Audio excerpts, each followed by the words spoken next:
nitwa Niyongere Vio, hama nkaba nkora umwuga wo kujisha ibirato byo mu nyuzi. Ikintu tumenyereye twese bashonesha ibirato, hama ishirahamwe ryacu ryitwa Akeza mu Beza, tubikorera muri Kamenge, quartier heha ku barabara rya gatatu.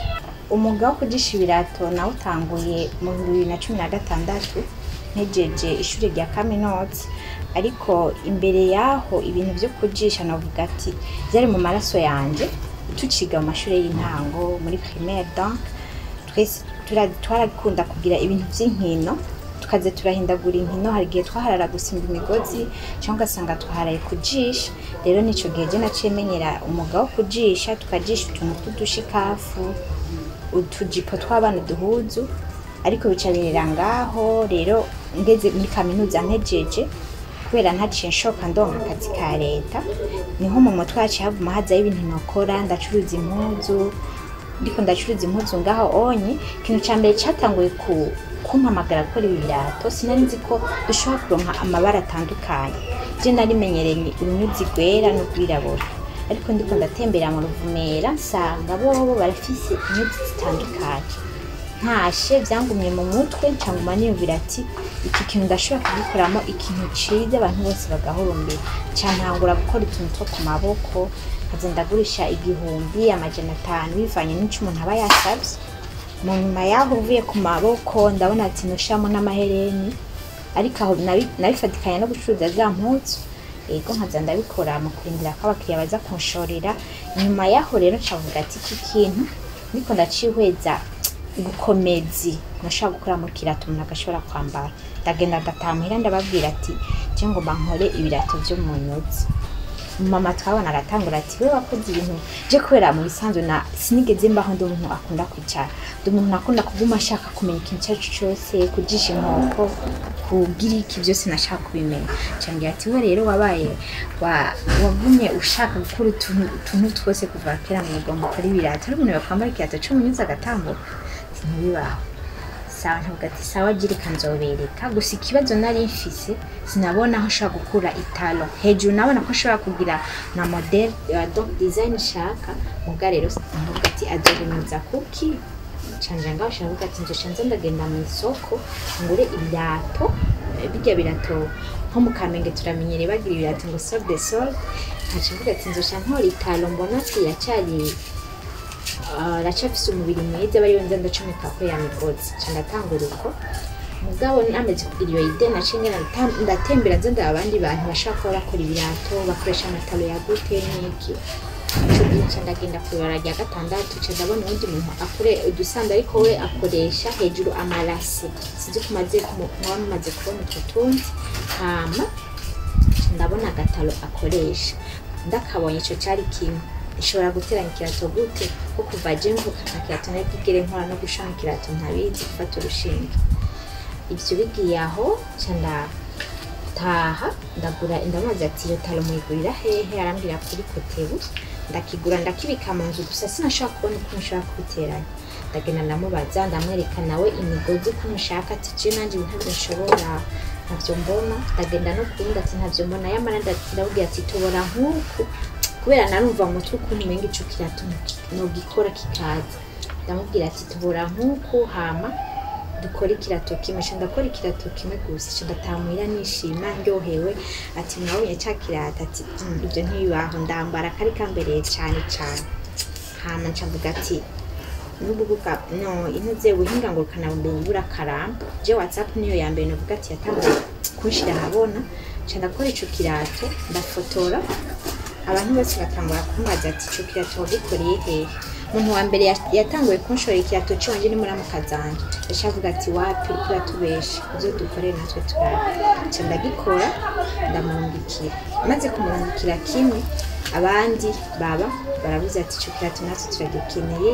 Bihera aho rero gushika n'isaha mufise clientele neza. Ikintu gihora kingoramo no mugabo wanje gukora ibirato novuga cyane kubera ntavutse mvuga ati ndakata nk'ibirato. Hariho umuntu ashobora kuza ati je nkeneye nimero, kubera nk'ubu ndagukoresha nimero 37, 38, 40, nivyo byinshi ivy'ibirenge by'abantu benshi. Muga nk'umuntu agacanzanira ati je ncapa ikirenge, donc gacapa ikirenge kugira nzoce nshobora gukuramo iyo mode, iyo design ashaka, iyo nimero ashaka. Novuga ati bihora bingora cyane. Hama ikindi naco nuko izi nyuzi nta bantu benshi bazifise mu Burundi, tuzigurira umuntu umwe. Ni kuvuga ko usanze adafise n'ico gihe ico kirato kirimo iyo rangi gica kiba kirahagarara canke impaka bagihinduriza. Donc ndacafise ikibazo kubera n'uburyo ntiburaba bunini ku buryo nshobora kwishikira nko muri Tanzania iyo bazikura. Yego cyane cyane uvuga ati ibintu by'ibikoresho nivyo bikunda kubura. Iyo uriko urakora umwuga wari wo wose urahura n'ibintu biza biguca intege. Nivyo navuze ati nkitangura honyine cyane barambwiye ati nta kirato cyo mu nyuzi umuntu yo kwambara agatambuka. Numva nk'ico honyine uri umuntu ukunda kuba decoration waca avuga ati ndizokunda naje simvuga ko mwotambuka uwambaye urunyuzi ku maguru. Abandi nabo Abarundi turafise indi ngorane, tudakunda ibintu vyakorewe iwacu. Arakubaza ati iki kirato agaca abona ati ni made in Burundi, wapi ico sinshobora kwemera ko kiba gikomeye. Nivyo urumva ko biza nka twebwe abanyamwuga ntibidutera intege cane, cumengo dukora ibintu bidashimwa, ibintu bidakomeye. Rero Abarundi bose bari bakwiye kwumvira ko na twebwe Abarundi dusigaye tuzi gukora ibintu bikomeye.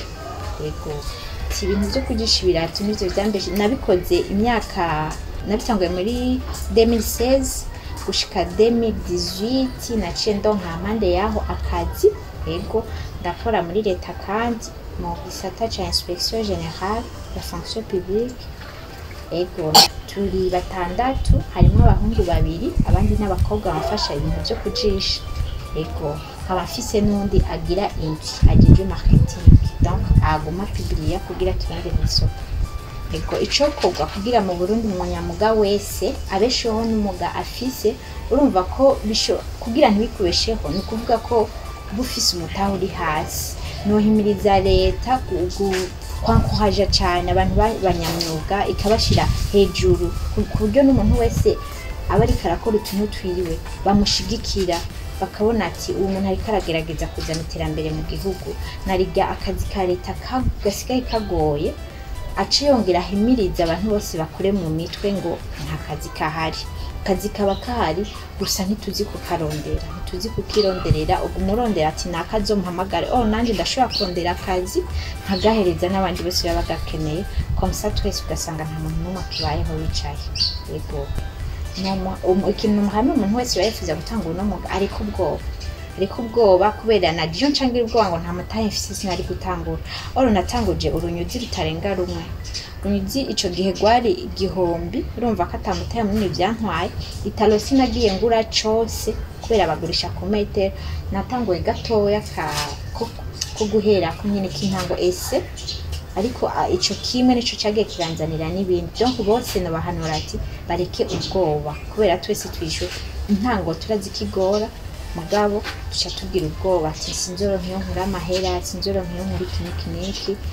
Donc novuga ati bareke kugira ubwoba muri bo, hama biyemere ati turashoboye kindashobora kugishobora kandi ugire SRR.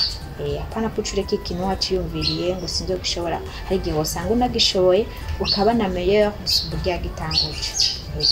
Yego cyo no hanura abarundi muri rusangi, icambere nuko no bavuga ati dukunde iby'iwacu, dukunde ivyakorewe i Burundi, duha agaciro ibintu vyakorewe i Burundi. Apana ko duca duhurumbira cyane ikintu kivuye hanze kaco cyo bagikomeye gusumba ici wacu. Dukunde kwiteza imbere twegenye, dushobora no kubishora mu yandi mahanga kubera ko natwe badakunda abo hanze batokunda cyane ibivuye mu Burundi. Donc tubanze twiha agaciro twegenye, duhe n'agaciro ivyo dukorera iwacu. Kundi ushobora gufadikanya akazi ka leta ashobora kuba nkora n'ibi birato.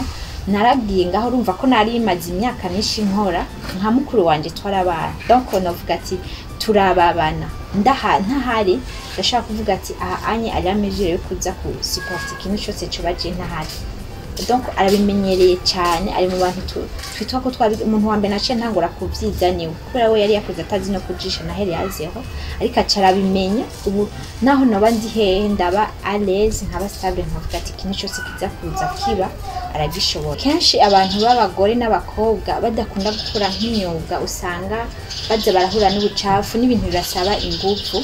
No bahimiriza abantu b'abagore nabo kujana n'ibintu, navuga ati ubu twarajijutse. Kera abagabo baradukengera ati ikintu umugore ntaco ashoboye, umukobwa ntaco ashoboye. Bure twarajijutse no bahanura ati tuze natwe turagerageza gukora ibiturimwo. Nkabwira n'abagabo bose aho bari baje baraha akanya n'akaryo abagore babo nabo bashobore kushira habona imyuga bashoboye gukora. Ntibaze baravuga ati noza ndagusanga peut-être wisize kole uri kurahondagura ibintu, abandi bagabo bongaye abandi bongira iki. Donc dukore mu mutwe ivyo bintu twari twarihaye, hamukamenya ko ikinyamba mpeje gukora muri kole ndacafura ku ntoke, ariko isabuni nico yabereye tubaza gukaraba neza. Wanashaka weekend nishishe kwa kavermu nta ushobora kumenya ivyo nari ndakora.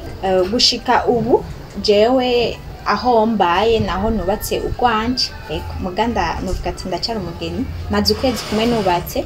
Rero novuga ati umufasha wanje ntiyigeze ariko gutahura ibintu nkora, ahubwo nanje ubwa mbere abonye nawe kuri WhatsApp ivyo biratungiye kumubwira ati rega nanje ivyo biratungiye byo sigaye nkora, yarabiryoherewe cyane.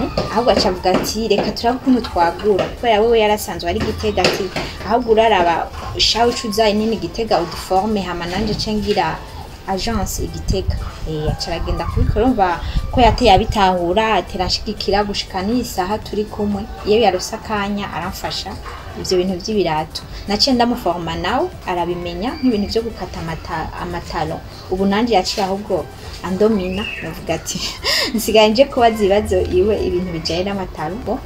Navuga nko mu kijanye n'uburyo gushika ubunye twese turabitahurana. Narosiki tukaba dukeneye iki mu rugo ndagura, nawe yaronse aragura, kandi ntazoza kuvuga ati urafise amahera uri kura yanyegeza ibiki n'ibiki. Donc turafashanya, navuga ati turafashanya narirya nka menshi nkayo mu birato tuba twayarondereye hamwe, turabikorera ku mugaragaro. Nkamwereka ati dufise amakomande gushika ubu, twinjiza amahera gushika ubu, bigenda kuno tukandika. Cuno hanura abagabo badatahura nk'umugore yo bariko arashaka kwiransa mu bintu by'imyuga, kenshi bashavuga ati ushaka kuntesha agaciro, ushaka kugira iki, donc unsuzuguza. Icumengo imisanze twihaye novuga ati inforo yuko mengo imyuga myinshi ngyasuzuguritse. Nk'uwo gukora ibirato wewe urumva doca avuga ati jewe novuga ati nk'ikintu cyo gukora ibirato cubana n'umugabo atabitahura ivyo kunda, kubera usanga bigutwara umwanya munini, kubera wewe nyene utamenye nko kuri programa wosanga gushika no mwijoro nta mwanya w'umugabo wo muronkera. Donc ni namahera uvuga ati je ninaheza gukora iki kirato gushika ubuje nkora par commande, umva ko gisohotse namahera ca yinjira. Donc rero udashoboye kwiha wa mwanya atirika jewe ni programme ndo nk'umwanya wo gukora ibirato, ndo nk'umwanya w'urugo, wosanga mwashwanya. Donc navuga ati naciye ndanatombora John asanga wo tuvyumva kumwe, ahubwo abonye ati biko birangora acaza kumfasha kugira duheze hamwe turonka umwanya wo gukora ibindi bintu by'urugo. Yego igihe atangura kubimbarira yarabimbiye kwa kuri isandare ntibizi nanje bwanje ntabwo nabitahuye nyene, mbwa munyuma yaranyemeje aranyemeza aranyereka ko ico kintu kibaho. Hanyuma amaze kubinyemeza ko ico kintu kibaho arabinyigisha, amashaka ndabimenya.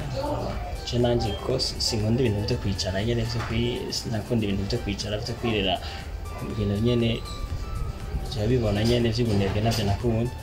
Hanyuma rero je naciye nikorera isandare ndayambaye, niga kuri Université Polytechnique y'Igitega. None abanyeshuri twigana barabona iyo sandare rabaho ikoze koma nibiki, hama baratangura nabo barantuma guca ntangwa kumu hama nyene turakora isandare nyene. Ndamubwira yuko ndamusaba yuko yakwigisha n'abandi Gitega nyene kugira ngo tuce tugira indi agence Gitega. Cyo nyene arabigira turabikora n'abangenda ku ishure kumugenda nyene muri sandare. Cyo ndifuza ko umugabo madame wanje washika kure ndavyifuza cyane ku buryo bw'uko bashobora gukora isandare tugakora ibirato bikaja hanze nka kurya kw'ivy'abandi mu Buganda biza mu Burundi natwe ivy'abarundi natwe bikagenda mu Buganda za Tanzania.